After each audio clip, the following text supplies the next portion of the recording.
The colony of New Haven sat on a small, dry planet at the edge of known space. It was not rich. It was not powerful. It had only joined the Galactic Trade Compact 10 years ago, when humanity finally got its first real seat among the stars. Most alien species barely noticed humans were there. They were new. They were small. They were, in the eyes of the older powers, not worth much attention. That changed on a quiet morning when a single ship landed outside the colony's main dome. The ship was sleek, dark, and covered in symbols that glowed faint blue. It belonged to the Vrenix Consortium, one of the oldest and most feared trade groups in the galaxy. The Vrenix did not deal in weapons or armies. They dealt in something far more patient: debt. For thousands of years they had loaned money, resources, and technology to struggling worlds, then waited. Interest grew, contracts changed hands, centuries passed, and in the end the Vrenix always collected, one way or another. A single Vrenix representative stepped out of the ship. His name was Sazral Korn, a long-limbed creature with pale gray skin and calm, unblinking eyes. He carried a thin black case under one arm. He did not look angry. He did not look excited. He looked like someone arriving for a meeting he had already won.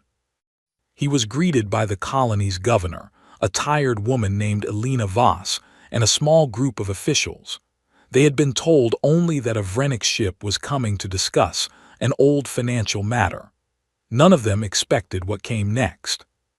Sazral opened his case and placed a single data crystal on the table. 211 years ago, he said, his voice smooth and unhurried, your ancestors took an emergency loan from the Threll Banking Guild to survive a famine on old Earth. The Threll Guild later sold this debt to us, with standard compounding interest, as written in the original contract. The debt now stands at 11 billion credits. The room went silent. 11 billion credits was more than New Haven could ever hope to earn in 50 years. The number alone was meant to crush them. There is, of course, another option, Sazral continued. The consortium offers labor contracts. Your colony's workforce under our supervision for the next 90 years until the debt is considered paid. Elena Voss felt her stomach drop. Around her, the officials exchanged worried glances. 90 years of labor contracts was not a loan. It was slavery with better paperwork. This must be a mistake, Elena said carefully. We have never even heard of this debt. No one signed anything. No one was told. Sazral tilted his head slightly, the alien version of a shrug. The debt does not require new consent. It was transferred legally under standard galactic trade law across each generation of ownership. Your species is part of the compact now. Compact law applies to you. I suggest you read the documents carefully before our deadline. You have 30 days. He placed the data crystal in Elena's hand, turned, and walked back to his ship without another word. Within minutes, the Vrenix vessel lifted off and disappeared into the sky, leaving the colony in stunned silence. For the rest of that day, New Haven felt like a place holding its breath. Word spread quickly through the colony. Some people were afraid. Some were angry. A few even joked nervously that maybe they should just pack up and leave the planet before the Vrenix came back with enforcers. But Elena Voss did something different. She picked up the data crystal, walked into her office, and called the one person she trusted to make sense of legal nightmares. A stubborn, sharp-tongued contract lawyer named Daniel Reyes. Daniel had worked for the colony's trade office for years, mostly handling boring shipping disputes and supply contracts. He was not famous. He was not powerful. But he had one quality that made him dangerous to people like the Vrenix. He read everything, every single word, every single time, no matter how long or boring the document was. When Elena handed him the data crystal that evening, she expected him to look worried. Instead, after only a few minutes of skimming the file on his screen, Daniel's eyebrows rose and a small, strange smile crossed his face. 11 billion credits, he muttered. That's a lot of zeros for a contract written this badly. Badly? Elena asked. Daniel, this could end us. Maybe, Daniel said, leaning back in his chair. Or maybe not. Give me a few days. I want to read every page of this thing, not just summary. Every page. Alina almost laughed despite the fear in her chest. It's 11 billion credits, Daniel, not a parking ticket. Same idea, he said, just more zeros. Over the next several days, Daniel barely left his office. He pulled up the original loan agreement from over 2 centuries ago, along with every amendment, every resale record, every interest recalculation that had been added across generations. It was an enormous, tangled mess of legal language, clearly designed to be too boring and too long for anyone to actually read through. But Daniel read through it anyway. He found the first problem on the second night. The original loan, taken out during the famine, had a fixed interest rate clearly written into the contract. But somewhere along the way, during one of the many resales between brokers, the interest rate had been quietly changed to a compounding rate, one that grew far faster and was never agreed to by anyone representing humanity. There was no new signature, no new approval. Just a small, technical correction, buried in an amendment file from over 100 years ago. That was not just unfair. Under Galactic Compact trade law, it was illegal. He found the second problem a few days later. The debt itself had been resold at least 6 times across different centuries, passing between brokers, syndicates, and finally to the Vrenix Consortium. But proper transfer of a debt, according to compact regulations, required notification to the original debtor or their legal successors at each sale. No such notification had ever been sent to Earth, to its later governments, or to New Haven. The debt had been moved around in near total secrecy for 200 years. By the end of the first week, Daniel had a growing list of violations: the compounding interest, illegally altered without consent, the failure to notify debt holders at multiple resale points, strange clauses that seemed to have been added later, including ones that conveniently always favored whoever owned the debt at the time. It was sloppy, it was greedy, and it had clearly never been challenged before because no one had ever bothered to read it this closely. Alina watched Daniel work with a mixture of hope and disbelief. "You're telling me," she said one evening, looking over his notes, "that they expect us to believe this fake debt is real, simply because no one before us ever checked." "That's exactly what I'm telling you," Daniel said. "Most species who get a notice like this either panic and pay, or they don't have anyone who knows how to fight it. The Vrenix aren't expecting trouble. They're expecting fear." "So what do we do?" Daniel finally looked up from his screen, his eyes tired but sharp. "We don't panic, we don't pay, and we definitely don't sign any labor contract." He tapped the screen, pulling up his growing list of violations. "We fight this the boring way, with paperwork, with proof, with every single rule they broke while assuming no one would ever check." Word of what Daniel was doing slowly spread beyond New Haven. Other colonies, other small struggling worlds within the compact, began quietly reaching out, asking questions. Some had received similar notices from the Vrenix Consortium over the years. Most had simply paid or accepted labor contracts, believing there was no other choice. None had ever fought back. Across the galaxy, in trade offices and broker lounges far from New Haven, a strange rumor began to spread. Among many other rumors about the new species called humans, that they were emotional, that they were primitive, that they did not understand proper galactic etiquette, a new rumor began to take shape, one that made several old, comfortable institutions slightly uneasy. The humans, it was said, were actually reading the contracts. And worse, they seemed to be enjoying it. 30 days was not a lot of time, but Daniel Reyes had never needed much time once he found a trail worth following. By the second week, what had started as one suspicious contract had grown into something much larger. He was no longer just defending New Haven. He was building a case. Alina Voss called a meeting with the Colony Council, and Daniel walked in carrying a stack of printed documents nearly as thick as his arm, even though everything was also saved digitally. He liked having paper. He said paper made people take things seriously. "Here is where things stand," Daniel said, spreading the papers across the table. "The Vrenix Consortium is demanding 11 billion credits, based on a debt that is over 200 years old. I have found at least 4 major violations of Galactic Compact trade law in how this debt was handled." He held up a finger.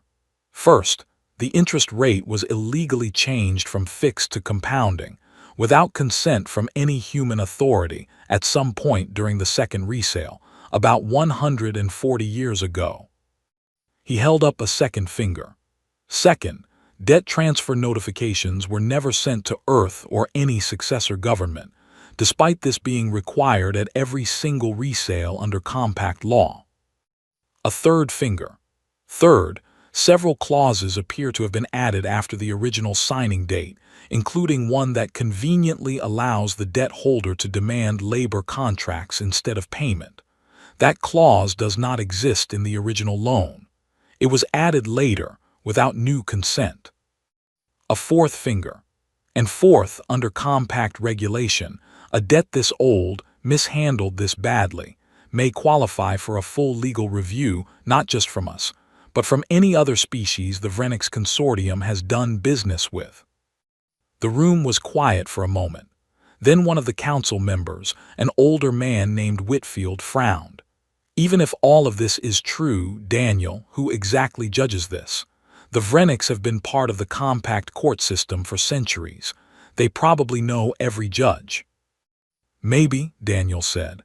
"But compact law also allows any debtor to request a public audit of a debt holder's full trade history if there's evidence of repeated, deliberate violations.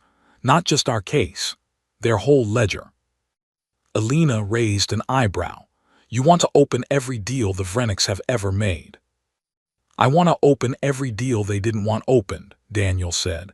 "If they did this to us, a tiny new colony, I'd bet they've done it to others. Bigger debts, older debts, other species who never had anyone like me looking closely enough." It was a bold plan, and not everyone in the room liked it. Some worried that challenging the Vrenix this aggressively would only make things worse, painting New Haven as a target instead of a victim.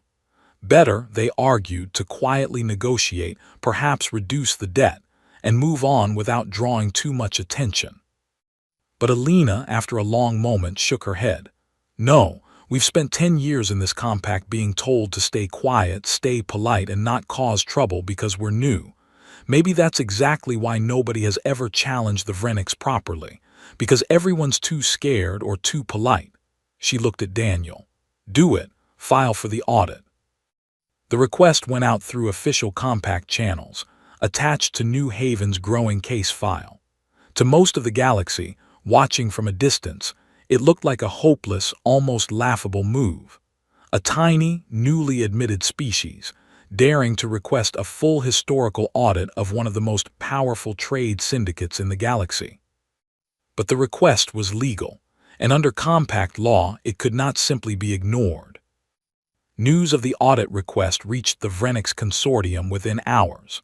Sazril Korn, the same representative who had delivered the original debt notice, was called before a meeting of senior consortium leaders. The room was filled with calm, unreadable faces, the kind of expressions that came from centuries of practice.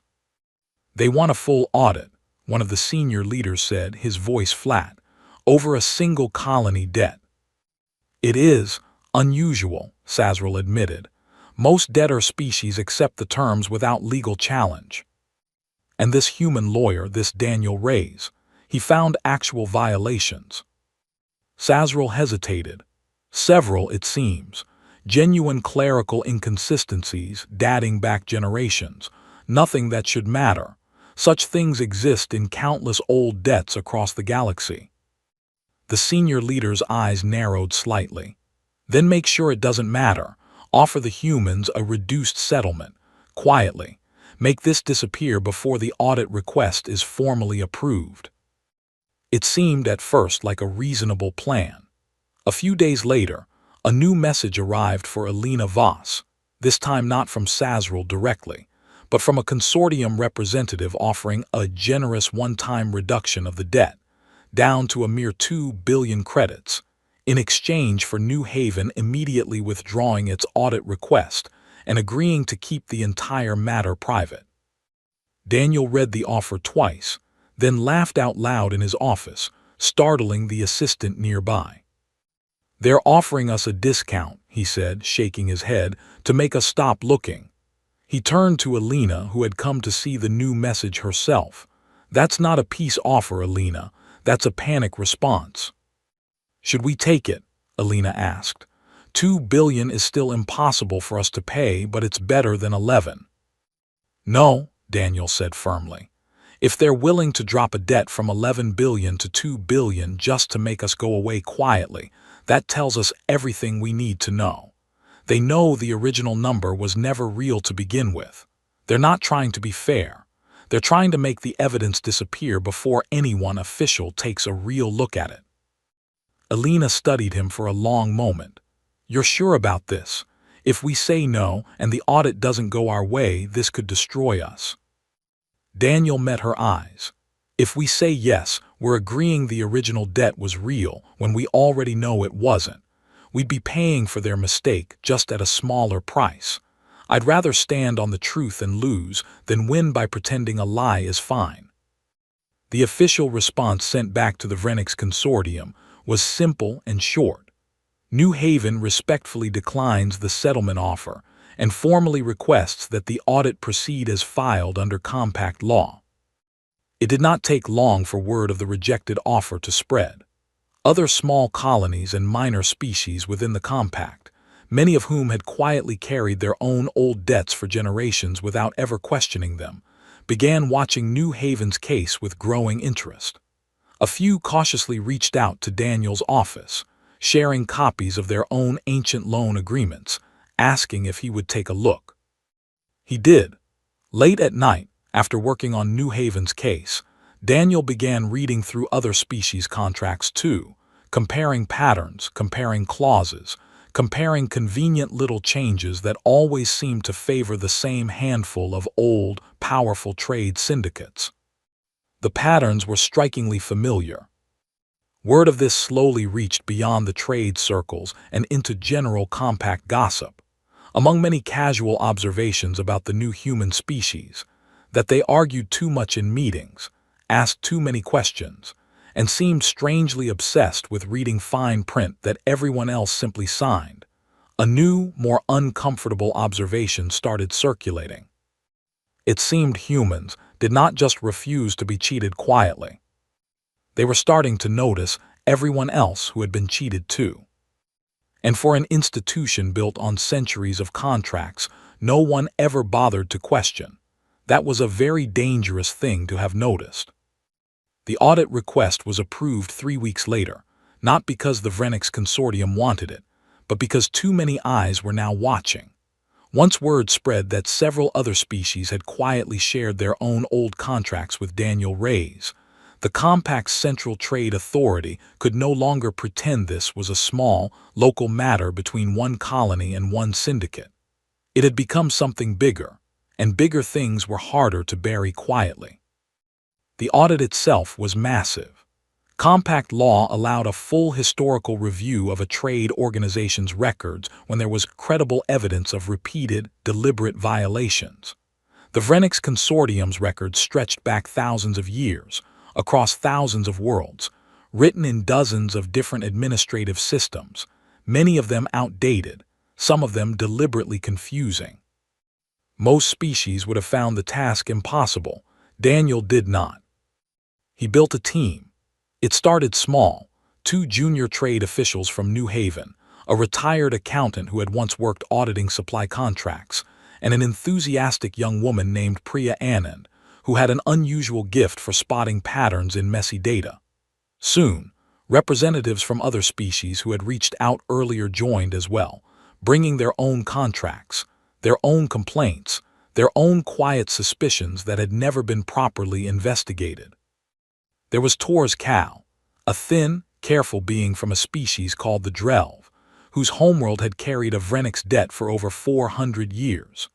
There was Henix Brill, a blunt, impatient trader whose small mining guild had once taken emergency Vrenix funding after a disaster, only to find their entire operation slowly absorbed into consortium ownership over several generations. None of them had ever challenged the debts. All of them had simply assumed that was how things worked. "We always thought the contracts were just complicated," Tors admitted during one of the team's first meetings. "We never thought to ask if they were also wrong." "That's exactly what they're counting on," Daniel said. "Complicated isn't the same as fair. Most people never bother to tell the difference."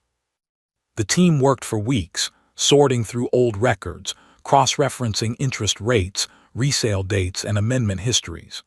Priya, in particular, proved invaluable. She built simple tracking systems that organized the chaos of centuries-old paperwork into clear, visible patterns. Slowly, a picture began to form, one far larger and uglier than anyone had expected. The Vrenix Consortium had not simply mishandled a few debts by accident. They had built an entire deliberate system. Loans were offered generously during disasters, famines, wars, or emergencies, when desperate species had little choice but to accept whatever terms were given. Over time, through small legal corrections, clauses were quietly added or interest rates adjusted, almost always favoring the consortium. Debts were resold between shell companies and subsidiaries, making each individual transaction look smaller and more reasonable, while the overall burden silently grew far beyond what any honest accounting would allow. It was not one mistake repeated by accident. It was a method, refined and reused for thousands of years, across dozens of species who never had the resources, the time, or simply the audacity to question it. "This isn't a lending business," Priya said one night, staring at the data spread across her screen. "It's a trap. They're not selling loans. They're selling slow-motion conquest." Daniel nodded slowly. "And it works because most species who get caught in it either give up or never realize there's anything to fight." As the evidence grew, so did attention. News of the investigation began spreading well beyond the handful of species directly involved. Other worlds, who had never even considered questioning their own old debts, began quietly reviewing their own contracts for the first time. A strange, nervous energy began moving through certain corners of compact trade circles, the kind of unease felt by people who suddenly realize an old, comfortable system might not be as solid as it once seemed. The Vrenix Consortium did not sit idle. At first, they tried quiet legal pressure, filing complaints that the audit team's findings were biased and incomplete. When that failed to slow things down, they tried a more direct approach. Daniel began receiving strange, indirect threats, a sudden review of his professional license, an unexpected freeze on funding for New Haven's trade office, even a brief, unexplained delay when his ship requested standard docking clearance at a nearby station. None of it was obvious enough to prove deliberate interference. All of it was suspicious enough to make the team nervous. "They're trying to slow us down without making it look like sabotage," Alina said during a tense meeting back on New Haven. "If we can't prove it's them, we can't fight it directly." "We don't need to fight it directly," Daniel said. "We just need to finish the audit before they can stop us." The breakthrough came from an unexpected source. Henix Brill, the blunt mining trader, still had contacts within several smaller trade guilds who had done business with Vrenix subsidiaries over the years. Through old, informal networks, he managed to acquire copies of internal Vrenix records that had never been intended for outside eyes. Financial summaries showing exactly how much profit the consortium had extracted from supposedly struggling debtor species over the centuries, compared to how little had ever actually been needed to cover the original loans. The numbers were staggering. Species after species, marked in cold, simple data, showing decades or centuries of debt repayment that had long since paid back the original loan many times over, yet continued indefinitely under endlessly recalculated interest and fees. "This isn't just New Haven's case anymore," Daniel said, looking over the leaked records with the rest of the team. "This is proof of an entire system, designed to never actually end." With this evidence in hand, the audit team formally expanded their case, no longer limited to New Haven's single debt, but now covering dozens of older debts across multiple species, all pointing to the same deliberate pattern. The official audit report, once finished, would not simply question one unfair contract. It would expose centuries of systemic exploitation, carried out by one of the galaxy's oldest, most respected trade institutions. When the Vrenix Consortium's leadership learned of this expanded case, the calm, unreadable expressions from earlier meetings finally began to crack. This was supposed to be one colony, one senior leader snapped during an emergency meeting. One small, irrelevant colony with an old debt nobody would ever question. "It seems the humans were more thorough than expected," Sazril admitted carefully. "Thorough is not the word I would use," the leader said.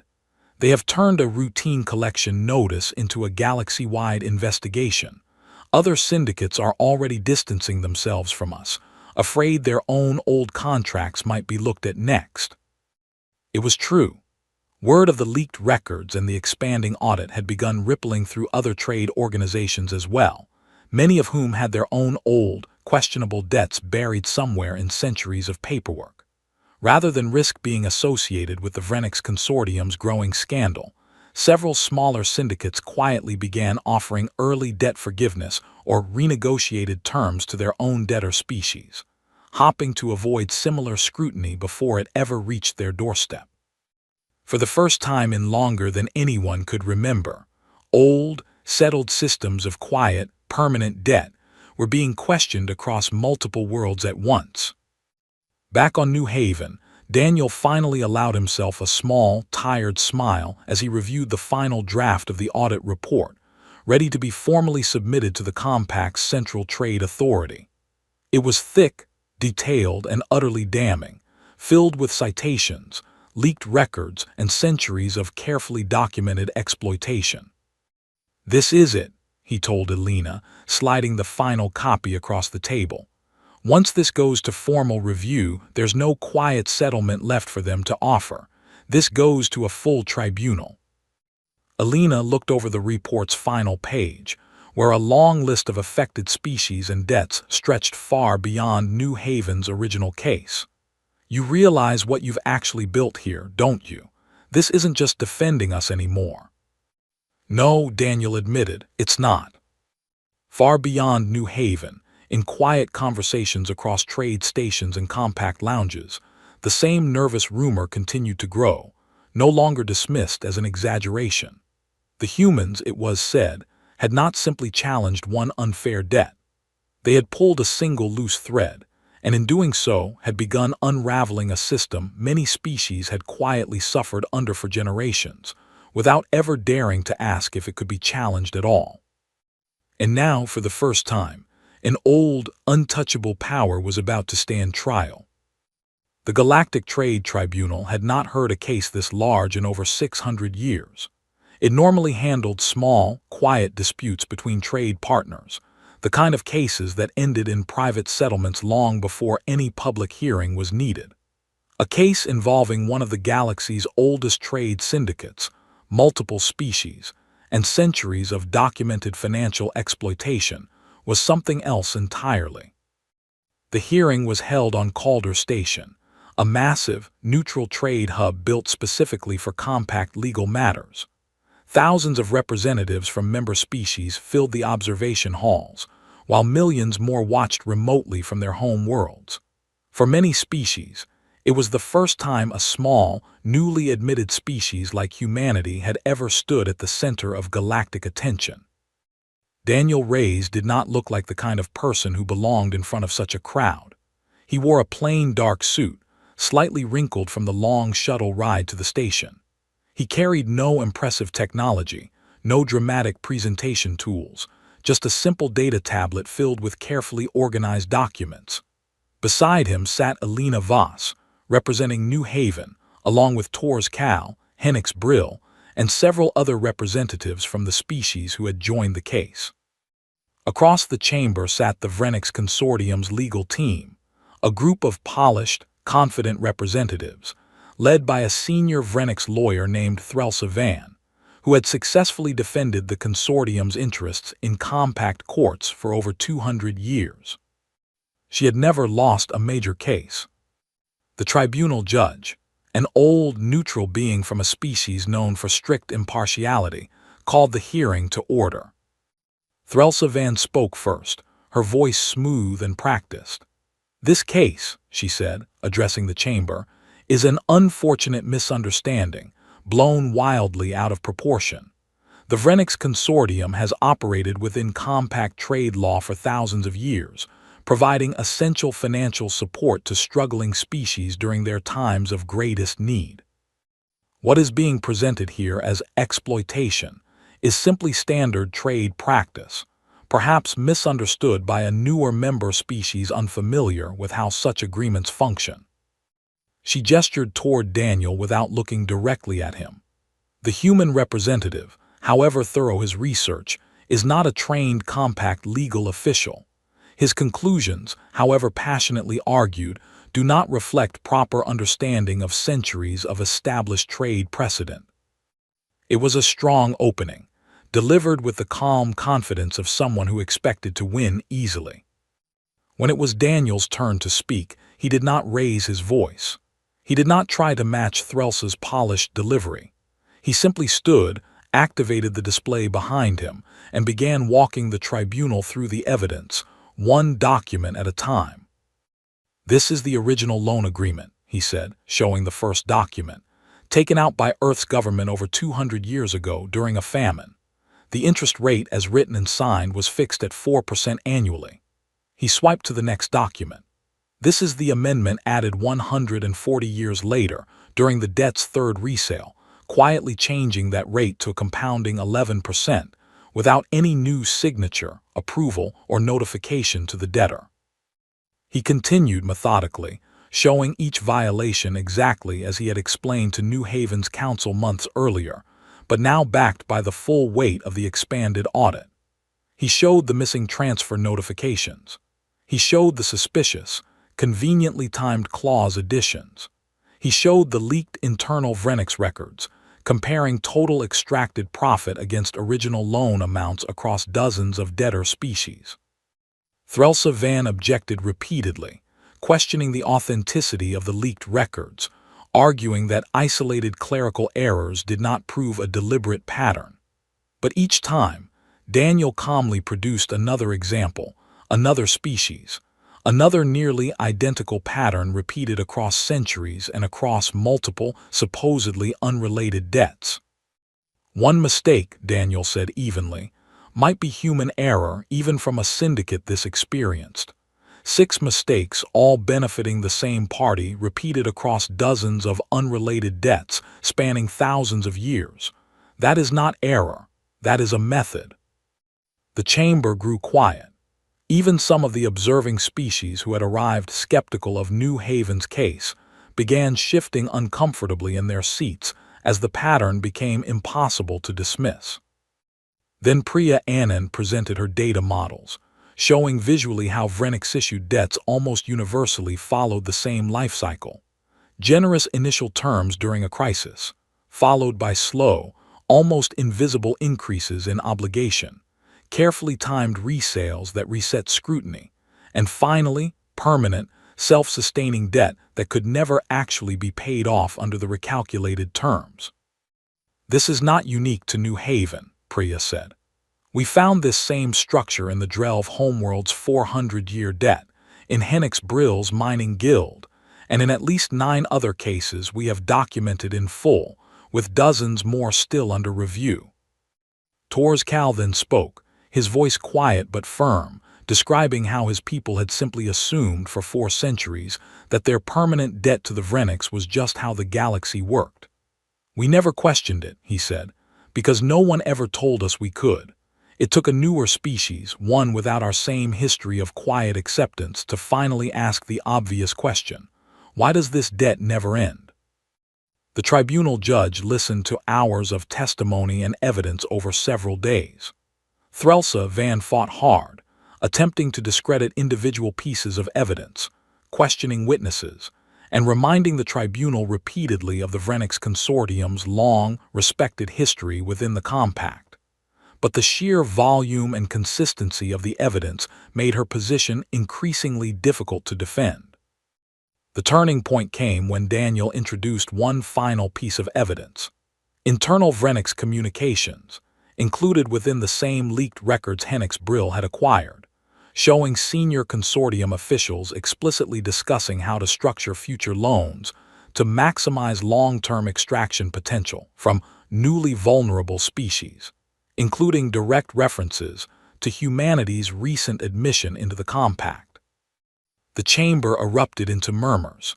This was no longer simply about old, ambiguous contract language. This was direct evidence of deliberate, ongoing intent. Threlsa Van's confident composure finally faltered. She requested a brief recess, presumably to consult with consortium leadership, but the damage was already done. The tribunal judge, after reviewing the full body of evidence, addressed the chamber directly. "This tribunal has reviewed extensive documentation," the judge said, "demonstrating a clear, repeated, and deliberate pattern of predatory financial practices conducted by the Vrenix Consortium across multiple species and centuries. The evidence presented goes well beyond reasonable doubt." A pause. Then, "This tribunal finds in favor of the petitioning species. All debts identified within the submitted audit, including New Haven's original debt, are declared void due to documented illegal modification and lack of proper transfer notification. Furthermore, this tribunal orders a full asset review of the Vrenix Consortium to determine appropriate restitution for affected species." The chamber fell into stunned silence, followed by a slow, rising wave of reaction from the observing crowd. Disbelief, relief, and in some sections, quiet, satisfied murmurs from representatives of species who had quietly suffered under similar systems for generations. Alina turned to Daniel, her expression somewhere between exhaustion and disbelief. "We won." Daniel nodded slowly, watching as Threlsa Van's legal team began quietly packing away their materials, no longer bothering to maintain their earlier confidence. "We didn't win because we were strong," he said. "We won because we were the first ones who actually checked." Across the galaxy, the news spread within hours.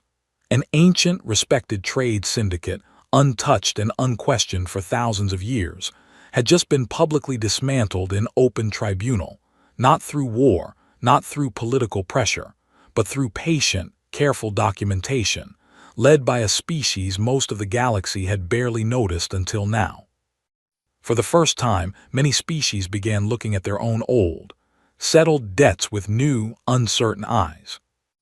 And far beyond Calder Station, in the quiet offices of other powerful trade syndicates who had operated for centuries without serious challenge, a new kind of unease began to settle in. If humans could do this to the Vrenix, what might they find if they started looking elsewhere? The collapse of the Vrenix Consortium did not happen all at once. It happened slowly, piece by piece, the way a building falls when its foundation has quietly rotted away for years before anyone notices the cracks. Within days of the tribunal's ruling, compact auditors arrived on dozens of Vrenix-controlled stations and worlds, beginning the long process of reviewing assets, freezing accounts, and identifying which holdings had been built on legitimate trade and which had been built on the slow theft of generations. Sazril Korn, the same calm representative who had once delivered New Haven's original debt notice with such quiet confidence, found himself answering questions instead of asking them. Compact investigators wanted to know how long he had known about the falsified interest rates, how many other debts he had personally overseen, and whether senior leadership had ever directly instructed him to hide irregularities from outside review. He answered honestly, mostly because there was no longer any reason not to. The leaked records Hennick's Brill had found were thorough enough that lying would have been pointless. "I always assumed it was simply how the consortium operated," Sazeril admitted during one session. "I did not think of it as theft. I thought of it as patience." "Patience," the investigator repeated flatly, "applied for thousands of years against species who never had a fair chance to refuse." Sazeril had no real answer for that. Back on New Haven, the mood was very different. Elena Voss stood before the colony, announcing what many had quietly hoped for but few had truly believed would happen. New Haven's original debt, all 11 billion credits of it, was permanently voided. More than that, as part of the tribunal's restitution order, the colony would receive a modest but meaningful share of the recovered Vrenix assets, more than enough to fund new infrastructure, expand their small trade fleet, and finally invest in the kind of growth they had been denied for years under the looming shadow of an impossible debt. The colony celebrated, but Elena noticed something interesting in the days that followed. The celebration was not really about the money. It was about something else entirely. The simple, startling realization that an old, frightening, untouchable power had been challenged and had lost, not through luck, but through patience, evidence, and refusal to quietly accept an unfair deal. Word of New Haven's victory spread quickly throughout the compact, but it was the broader consequences that truly reshaped the galaxy's quiet financial order. The full list of affected species in the final restitution order was far longer than anyone except Daniel's team had expected. The Drelv homeworld's 400-year debt was voided entirely, freeing an entire species from an obligation many had assumed would last forever. Hennick's Brill's mining guild regained full ownership of operations that had been slowly absorbed by Vrenix subsidiaries over 3 generations. 9 other documented cases, and dozens more still under review, each received their own measure of long-overdue justice. For species who had quietly carried similar debts under other syndicates, the message was impossible to ignore. If the Vrenix Consortium, one of the oldest and most respected institutions in galactic trade, could be investigated, exposed, and dismantled, then perhaps no debt, no contract, and no settled arrangement was truly untouchable. Across dozens of worlds, old financial records once considered closed and forgotten were suddenly being reopened. Smaller trade syndicates, fearful of becoming the next target of a similar audit, began quietly offering early settlements, debt reductions, or full forgiveness to species who had never even formally complained, hoping to avoid the same fate as the Vrenix. It was, in the language of compact trade officials, being called the Calder Precedent, named after the station where the tribunal hearing had taken place. In quieter, less formal conversations across the galaxy, however, people had already begun calling it something else entirely: the human audit. Daniel Reyes never set out to become galaxy famous. He had simply wanted to protect his own small colony from an unfair debt. But in the months following the tribunal's ruling, his name became known across hundreds of worlds, often spoken with a strange mixture of respect and nervous caution. He received requests from species he had never even heard of before, each asking the same hopeful question: could he look at their contracts too? Some of these contracts were old loans similar to New Haven's. Others were trade agreements, resource rights, even territorial disputes, all written in the same kind of deliberately complicated language designed to discourage anyone from reading too closely. Daniel could not personally handle every request. Instead, with help from Priya Anand, Tors Cal, and several others who had worked on the original audit, he began training a small but growing group of legal investigators from multiple species, all sharing the same basic philosophy: read everything, question everything, and never assume a contract is fair simply because it is old. It was not a formal organization, not yet, but across the compact, People had already started referring to the growing network informally as Ray's auditors, a name Daniel found both embarrassing and slightly amusing. "I didn't invent reading contracts carefully," he told Elena one evening, only half joking. "I just happened to be annoying enough to actually do it." "Maybe," Elena said, "but you also happen to be the first one annoying enough to do it in front of the entire galaxy." Not every species welcomed this new scrutiny.